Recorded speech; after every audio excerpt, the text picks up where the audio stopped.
este mensaje con el que se inaugura un nuevo mandato presidencial, conforme a la voluntad soberana del pueblo.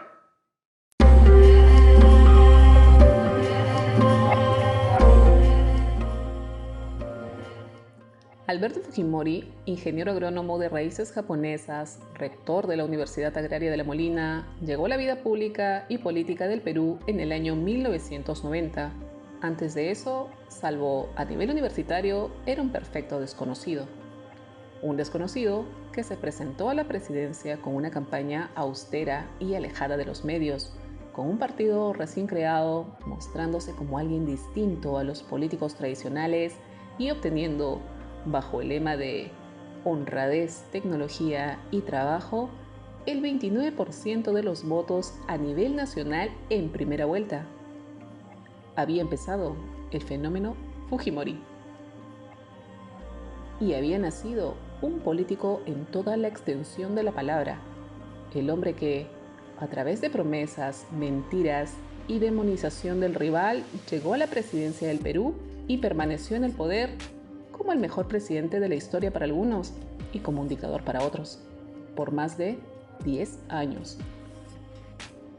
Un hombre cuyo apellido le dio nombre a una forma de hacer política, un apellido que aún hoy sigue tentando el poder a través de sus herederos políticos y tiene todavía un gran apoyo a nivel nacional. Pero empecemos por buscar una definición. ¿Qué es el fujimorismo? El sufijoísmo se usa para formar sustantivos que designan doctrinas, actitudes, escuelas o términos científicos.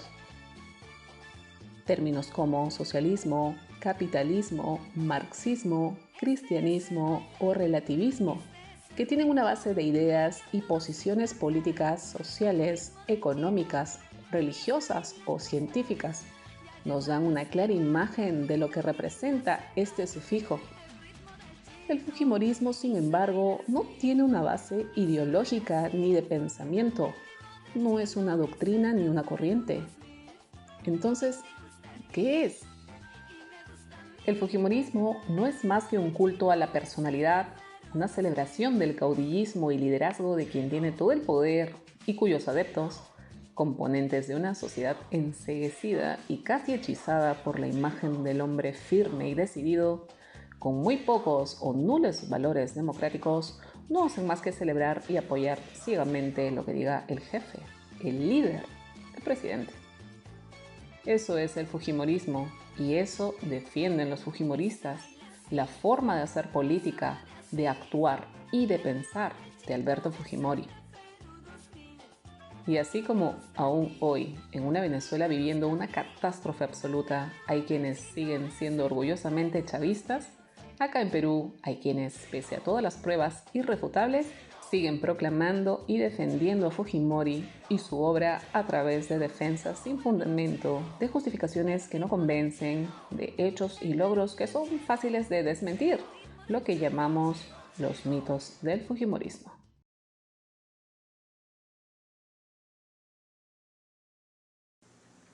Estamos a una semana de la gran decisión y el país debe recordar nuevamente que el frenemos el shock, cambio 90 es el no shock. Después del catastrófico primer gobierno de Alan García, la economía peruana había tocado fondo y vivíamos una hiperinflación histórica, con el agravante de no poder acceder a créditos internacionales. En las elecciones presidenciales de 1990, el Fredemo, encabezado por Mario Vargas Llosa, propuso un shock económico, una medida radical pero necesaria para resucitar nuestra economía y reinsertarnos como sujetos de crédito en la banca internacional.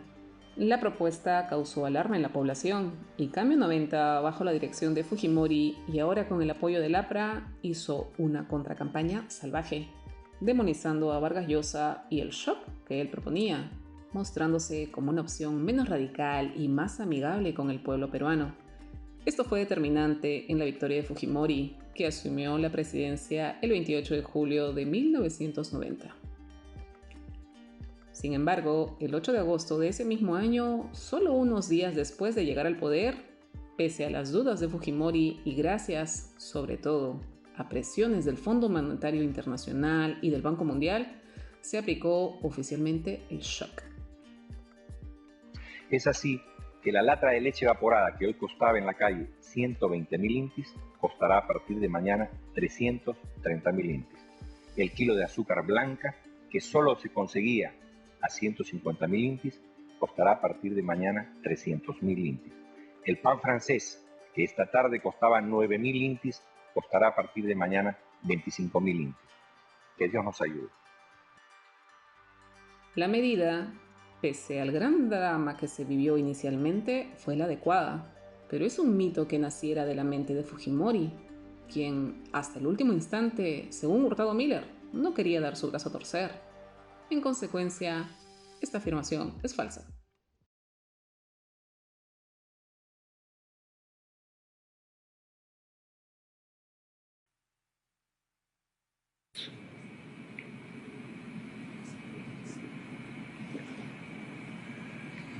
Como presidente de la República, he constatado directamente todas estas anomalías y me he sentido en la responsabilidad de asumir una actitud de excepción para procurar acelerar el proceso de esta reconstrucción nacional, por lo que he decidido tomar las siguientes trascendentales medidas. Primero, disolver temporalmente el Congreso de la República. Este es uno de los hechos más polémicos y al mismo tiempo una bandera de los fujimoristas, quienes lo defienden, justifican y señalan como el punto de inicio para un mejor país. Dicen que el Congreso no permitía gobernar a Fujimori, que le ponían trabas en la lucha antisubversiva y bloqueaba las medidas para el resurgimiento económico. Lo cierto es que el autogolpe del 5 de abril, justificado o no, necesario o no, fue el inicio de medidas arbitrarias por parte de Alberto Fujimori. El remedio, en consecuencia, fue peor que la enfermedad. El autogolpe del 5 de abril permitió cambiar y adaptar la Constitución a la conveniencia del entonces presidente. Le dio control del Congreso y del Poder Judicial, es decir, manejo de los tres poderes del Estado, además de tener un total respaldo de las Fuerzas Armadas. Esta situación además le dio también más poder a Vladimiro Montesinos, con lo que todo el aparato del Estado, que desde 1992 dejó de ser plenamente democrático, empezó a corroerse desde las altas esferas del poder. Por ende, esta afirmación también es falsa.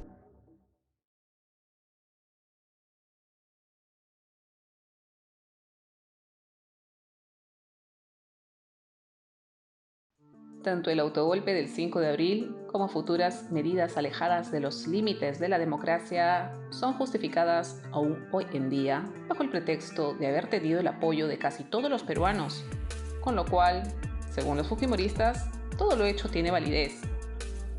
Esto, sin embargo, no tiene mayor base ni sustento. Es sabido que diversos mandatarios en muchos países y épocas distintas, pese a las constantes muestras de corrupción y nulos principios democráticos, contaban con gran apoyo popular, lo que de ninguna manera validaba o justificaba sus actos. Esta afirmación, entonces, tampoco es cierta o legítima.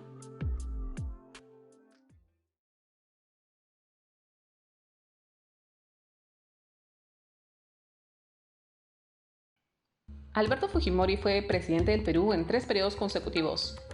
Sin embargo, salvo por la elección de 1990, es inexacto afirmar que fue democráticamente elegido en las otras 2 elecciones.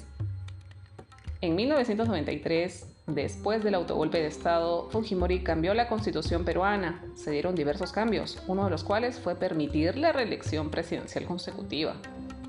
De inmediato, esto generó polémica, pues Fujimori había sido elegido bajo la Constitución de 1979, la que no permitía reelección inmediata. Sin embargo, ya con todo el aparato del Estado bajo el control de la presidencia, se asumió y aceptó que las elecciones de 1995 se darían dentro del marco de la nueva Constitución. con lo que Alberto Fujimori estaba habilitado para postular nuevamente. Eso hizo y fue reelegido con una apabullante cantidad de votos, aunque ya alejado del marco totalmente democrático. Pero eso no sería todo. Ya en su segundo mandato, mucho antes de siquiera estar cerca a la siguiente campaña presidencial, Fujimori hizo una nueva movida para asegurar su participación en las elecciones del año 2000. La norma que permitió esto fue conocida como la Ley de Interpretación Auténtica. Fujimori había postulado en 1995 con la justificación de estar ya bajo la Constitución del 93, que le permitía reelegirse. Pero esta vez, con miras al año 2000, el sustento fue que en realidad estaba bajo el primer mandato de la nueva Constitución, con lo cual la reelección inmediata se daría recién en las siguientes elecciones presidenciales. La interpretación auténtica era, a todas luces, ilógica e inconstitucional. Sin embargo, fue tomada como válida por las autoridades correspondientes, que hoy se sabe estaban bajo el control de Fujimori. Como si esto no hubiese sido suficiente, en las elecciones presidenciales del año 2000 se dio un claro fraude electoral, siendo nuevamente elegido Alberto Fujimori. Rechazando graves denuncias de fraude y falsificación de firmas en planillones de inscripción, el presidente Fujimori, apoyado por la Alianza Electoral Perú 2000, es reelegido para el periodo 2000-2005. Su triunfo en segunda vuelta fue atípico, en vista que su contrincante, el economista Alejandro Toledo, del partido Perú Posible, renunció a seguir en carrera hacia la presidencia por supuestas anomalías en el proceso electoral, que los observadores de la OEA también denunciaron. Remontar las dificultades del simulacro. La llamada Marcha de los Cuatro Suyos, organizada por todas las fuerzas de oposición, desbordó el control policial. Para todos los peruanos, el 28 de julio del 2000 será recordado como un día trágico por los lamentables actos vandálicos que ocurrieron en el centro de Lima, mientras el presidente Fujimori, seriamente cuestionado, juramentaba en el Congreso de la República. ¡Que me ha confiado la nación! En consecuencia, salvo por la primera elección, las otras dos no fueron democráticas.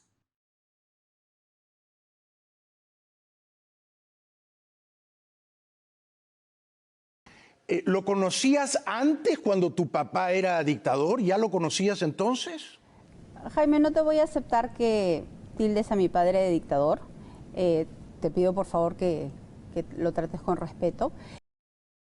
Empezando por la heredera política e hija de Alberto Fujimori, pasando por los congresistas actuales y pasados del partido, y llegando hasta la población que al día de hoy sigue pregonando con orgullo su fujimorismo, existe una defensa férrea del gobierno de los 90s.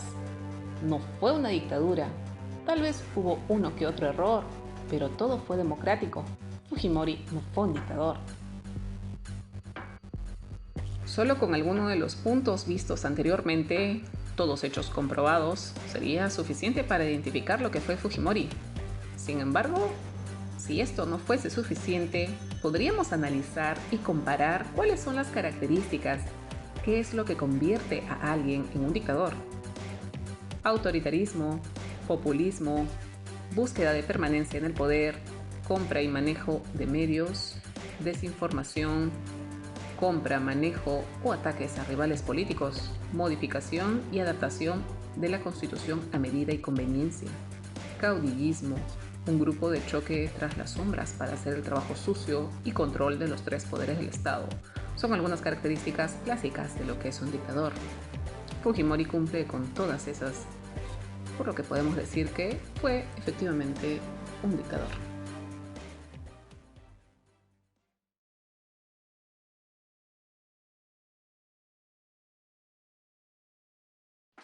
Esta es tal vez la defensa y justificación final. Alberto Fujimori, según sus seguidores, pudo haber cometido algunas faltas o errores, pero también hizo cosas positivas. Lo segundo puede ser de alguna manera cierto, pero lo primero se queda corto. No hubo solo alguna falta o error, hubo muchos delitos, atropellos y una total corrupción de todos los poderes del Estado. ninguna medida ni ningún hecho puede justificar, tapar o igualar la balanza. ¿Las acciones previas o buenas de Fujimori justifican, cubren o igualan a los delitos? La respuesta es clara. Hemos dejado de lado temas como las matanzas de Barrios Altos y La Cantuta, así como otras acusaciones de crímenes de lesa humanidad. También las imputaciones acerca de tratos como el narcotráfico o el robo de miles de millones de dólares. Tampoco hemos mencionado la compra, el manejo y creación de medios de comunicación con el objetivo de atacar oponentes políticos. Asimismo, hemos obviado el debate que aún hoy existe sobre quién dirigió el operativo de captura de Abimael Guzmán. Hay quienes dicen que todo fue comandado por Fujimori, mientras que otros tantos señalan que fue únicamente el GEIN, el grupo que se encargó de todo. Además, están las denuncias sobre usurpación de funciones, homicidio calificado, secuestro, espionaje, entre otras. La historia del Fujimorato siempre debe ser recordada completa.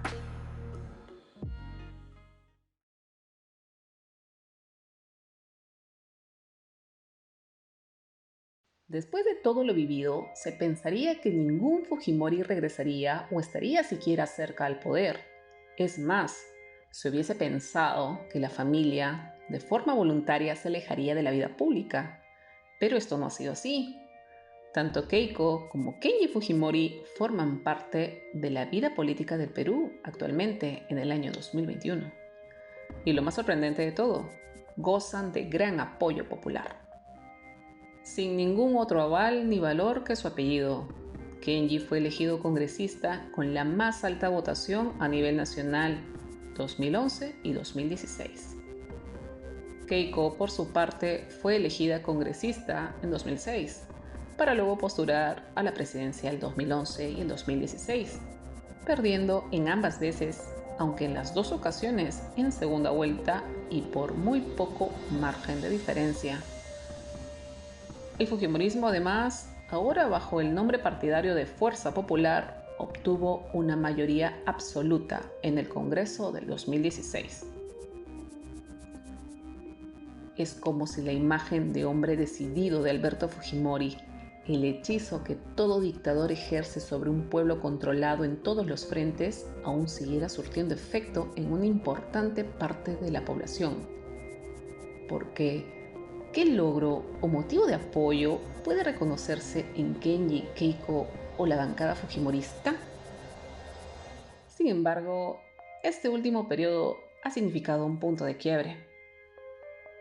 La bancada de Fuerza Popular fue obstruccionista y causante de muchos problemas en los últimos años, lo que ha aumentado significativamente el rechazo ya bastante extendido hacia el fujimorismo. Incluso Keiko Fujimori, que en las dos últimas elecciones había pasado con una inmensa cantidad de votos a la segunda vuelta, esta vez no tiene nada asegurado y probablemente pierda su tercera elección consecutiva.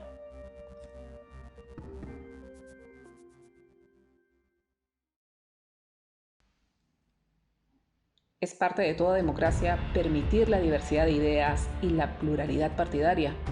Sin embargo, al mismo tiempo, no solo es un derecho, sino un deber para la población el informarse y aprender de la historia cercana o lejana, para no cometer los mismos errores ni vivir sumidos nuevamente en un gobierno que hunda el país, no solo a nivel político o económico, sino también humano y moral. La dictadura de Alberto Fujimori, con algunos logros y errores, pero sobre todo con varios delitos y una podredumbre y corrupción generalizadas en todos los sectores y niveles del Estado, es una de las páginas más oscuras de la historia de nuestro país. Queda en nuestras manos poner o dejar al fujimorismo en el lugar que le corresponde.